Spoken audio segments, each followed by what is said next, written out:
Bem-vindos a todos. Hoje estamos aqui de volta para falar um pouquinho da edição de março de 1858 da Revista Espírita. Essa série, como a gente já viu, ela vai abordar a cada episódio dela uma edição da Revista Espírita, escolhendo para isso uma das matérias daquela edição, de maneira a apresentar um pouquinho, o conteúdo que era trazido na Revista Espírita, o que ela tinha dentro dela, para que você possa, através da sua própria vontade, do seu próprio interesse, ir buscar o restante.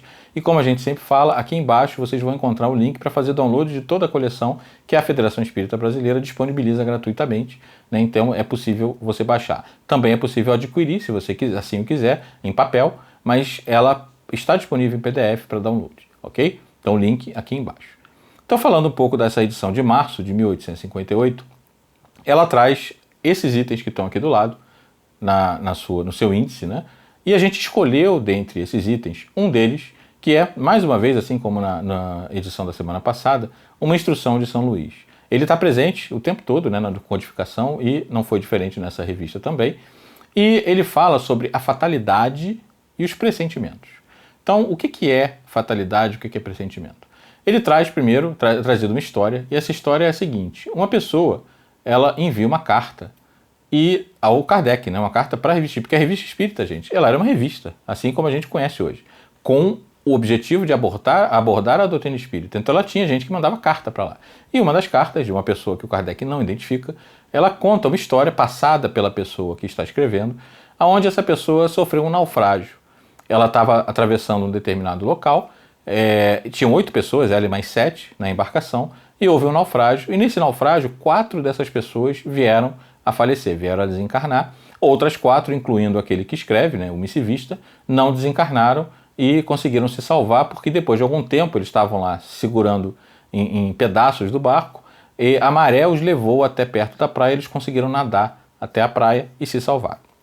Então ele conta essa história, e ele diz que, inclusive outras vezes, já tinha passado por situações muito perigosas, ele diz que 6 ou 7 vezes na vida dele, e que ele não compreende exatamente o que faz com que ele consiga, por exemplo, se salvar e outras pessoas não. E ele dá o exemplo de que nesse naufrágio específico tinham 2 missionários, um homem e uma mulher, que estavam indo fazer trabalho de caridade, pessoas que, segundo ele, eram muito boas, pessoas com ótimo coração, e que faleceram. E ele, que se diz uma pessoa comum, que não tem nenhuma grande vantagem, digamos assim, para o mundo, palavras dele, ele não faleceu. Então por quê? Qual era o sentido disso, Então Kardec leva ao Espírito São Luís essa carta para que ele possa explicar, em nome da revista, em nome de Kardec, essa história, o porquê que isso acontece. E São Luís começa dizendo o seguinte, que quando o Espírito encarna, ele escolhe as suas provas, a gente sabe que não todos, ele está dando um exemplo, mas assim, é possível que você tenha uma encarnação compulsória, que você não tenha condições de escolher, mas de uma forma ou de outra alguém escolheu por você, o seu mentor, alguém que quer o seu bem, mas na grande maioria das vezes nós escolhemos as nossas provas. E uma vez que essas provas são escolhidas, elas viram uma espécie de destino, palavras de São Luís. Ou seja, o destino que a gente tanto fala, é o destino. Ele não é um destino marcado porque Deus quis. Nós, ao encarnarmos, escolhemos as nossas provas. E as coisas principais da nossa vida, não é cada curva que a gente dá, a topada que a gente deu, no próprio Livro dos Espíritos tem uma pergunta sobre isso, e está muito claro lá, que uma topada não estava na sua previsão. Você que foi imprudente, não viu a pedra e deu a topada. Mas os grandes acontecimentos da sua vida, aqueles que, especialmente, que não dependem de você, que você não fez nada para que eles acontecessem, você não foi o responsável por eles, não é consequência de uma ação desta vida, esses acontecimentos, eles são uma espécie de destino. Eles já vieram marcados, por assim dizer, para acontecer. Por quê? Porque você escolheu, porque você precisava deles para que aquelas experiências te auxiliassem, te ajudassem a crescer, a mudar, a compreender alguma coisa. Da mesma maneira que a gente vai para o colégio e faz uma prova, e aquela prova é uma matéria que a gente estudou antes, programada para que a gente possa aprender, é a mesma coisa aqui.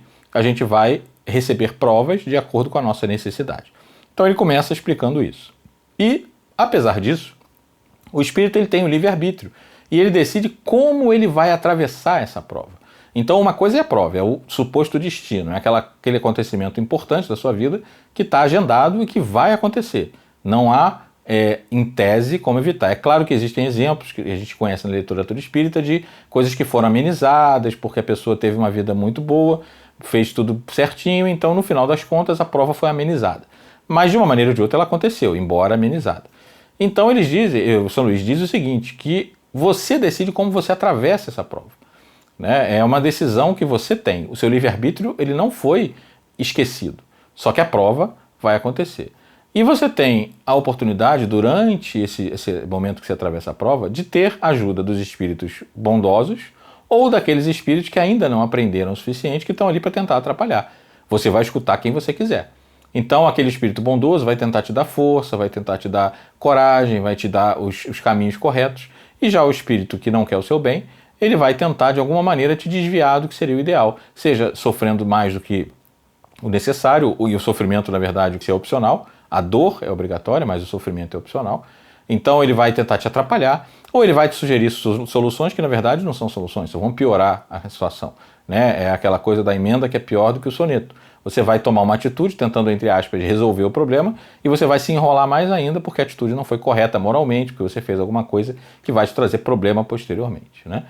E São Luís continua que a morte, ou não no momento de perigo, morrer ou não ali, é consequência desse dito destino. O tempo todo ele repete isso, né? Que esse destino não é o destino que a gente entende, aquela coisa fatal, não é fatalidade. É uma coisa escolhida e programada. E escapar pode servir, segundo São Luís, como uma advertência para que a gente no futuro possa proceder de uma maneira melhor. Ou seja, quantas vezes a gente não ouve falar na televisão ou uma pessoa que a gente conheça, não, porque aconteceu, eu passei por essa situação grave aqui, e depois disso a minha vida mudou, porque aí eu parei para pensar na importância da vida, eu mudei de atitude, eu passei a ser uma pessoa melhor, eu passei a me preocupar menos com dinheiro, eu passei a trabalhar menos no sentido, cuidado aqui, né? Ninguém está aqui dizendo que não se deve trabalhar, muito pelo contrário, Deus trabalha até hoje, né? Como disse Jesus, mas a questão é aquela pessoa que vive para o trabalho material e esquece de todo o resto, não tem família, não pensa nos amigos, não tem um momento para si próprio, não reflete, enfim, não é esse o objetivo da vida. Então, a pessoa muitas vezes passa por um choque, um risco, um quase morte, e aquilo faz com que ela questione e reformule toda a sua vida a partir daquele momento. Então é o que São Luís diz. Mas ele ressalta que isso vai depender também da pessoa, porque há aqueles que com o tempo, né, com o afastamento, o tempo vai passando depois desse problema, e tudo aquilo, aquelas ideias que ele teve inicialmente de transformar a sua vida, vão ficando para trás. E ele volta às atitudes anteriores lentamente até que ele volta a ser a pessoa que ele era antes.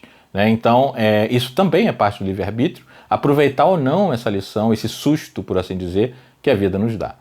E ele continua dizendo o seguinte, que já os pressentimentos, eles são, sim, muitas vezes, conselhos espirituais ou podem ser lembranças nossas, porque a gente, quando encarnou, já sabia que aquilo ia acontecer, mas a gente tem o esquecimento para facilitar o nosso desenvolvimento, o nosso crescimento, mas lá no fundo, lá no subconsciente, a gente sabe.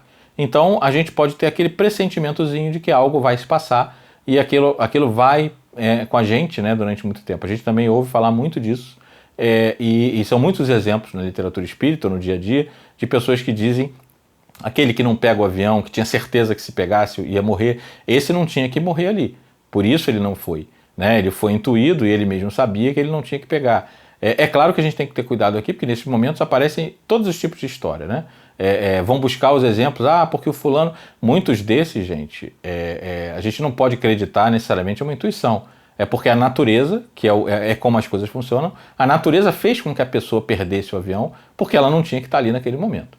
Tá? Mas a questão aí é aquele momento em que você sabe, por alguma coisa te diz, não vai por ali, porque se você for por ali vai acontecer alguma coisa. E aí você não vai e 2 minutos depois você descobre que teria acontecido alguma coisa se você fosse por ali. Então isso é uma intuição. Né? E não importa, São Luís termina e reforça, não importa o que tenhamos escolhido de prova. O importante é a maneira como nós vamos viver essa prova, de que forma nós vamos atravessar essa prova. Porque é isso que vai definir o depois. Quando a gente desencarnar, o que a gente aproveitou da prova? Porque a prova em si não serve para nada.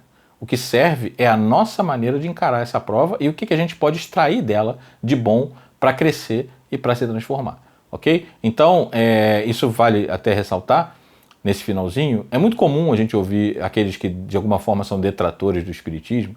Mas o espírita adora sofrer, porque o espírita acha que o sofrimento é que melhora a gente, então ele gosta de sofrer. Isso é uma inverdade e é uma maneira, no mínimo, de desconhecimento do Espiritismo para a gente falar. Por quê? Existe uma grande diferença entre compreender a utilidade do sofrimento e gostar de sofrer. Ninguém gosta de sofrer, porque não faz sentido. Sofrer, a palavra sofrer, se a gente olhar no dicionário, já está lá muito claro que é algo que não é bom e que a gente não gosta, porque senão não era sofrimento, era alegria, né? Então, ninguém gosta de sofrer. O espírita não procura o sofrimento. Só que ele compreende, ou pelo menos deve compreender, todos nós ainda estamos crescendo e nós temos dificuldade de compreender, mas nós temos toda a condição, a partir do momento que a gente lê e estuda, de compreender que o sofrimento tem um objetivo. E esse objetivo é o nosso próprio bem, embora a gente não compreenda. É a mesma coisa que aquele filho que a gente tem e a gente coloca de castigo, a gente não deixa ele brincar com um determinado brinquedo, ou a gente dá uma bronca porque ele fez algo que a gente sabe que não é bom para ele. Ou a gente obriga ele a comer um alimento que ele diz não gostar, porque a gente sabe que é bom para ele. Para ele, aquilo pode ser momentaneamente um sofrimento, mas nós sabemos, porque nós já temos um pouco mais de condição, que no futuro aquilo será bom. É a mesma coisa Deus em relação a nós, guardadas as proporções, porque Deus é infinitamente mais evoluído do que nós, do que a gente em relação ao nosso filho. Tá? Então, quando Deus nos dá essas provas e essas dificuldades, é para o nosso próprio bem. Se a gente sabe disso, se a gente acredita nisso no fundo do nosso coração, a gente tem todas as ferramentas para atravessar com um pouco menos de dificuldade esses momentos de dor. Tá? E essa coisa que o espírita gosta de sofrer, não há aqui nenhuma crítica, é só uma maneira de dizer que a gente não pode, a gente acreditar nisso, porque senão a gente cai num outro problema. Eu vou procurar o sofrimento porque eu vou crescer mais rápido. Não vai, porque quando você busca o sofrimento em prol de si mesmo, isso é um ato egoísta, isso está no Livro dos Espíritos. Uma coisa é você se deixar sofrer para ajudar o outro. Você passa frio e fome para que uma pessoa que não tem possa se alimentar. Você dá do que você tem pouco para que o outro possa ficar melhor. Né? Bezerra de Menezes era um exemplo disso. Ele tirava do bolso praticamente o que ele não tinha, tirava coisa do corpo dele para dar para as pessoas e ficava sem, porque ele queria o bem do outro. Isso sim, isso tem utilidade. Agora, você fazer pensando, não, eu vou dar, né? É como a gente falou até na edição sobre a Revista Espírita do mês passado. Se a gente dá pensando em receber de volta, então a gente está fazendo negócio e isso não funciona com Deus, tá bom? Então era isso que a gente tinha para falar de hoje. Um abraço, até a próxima.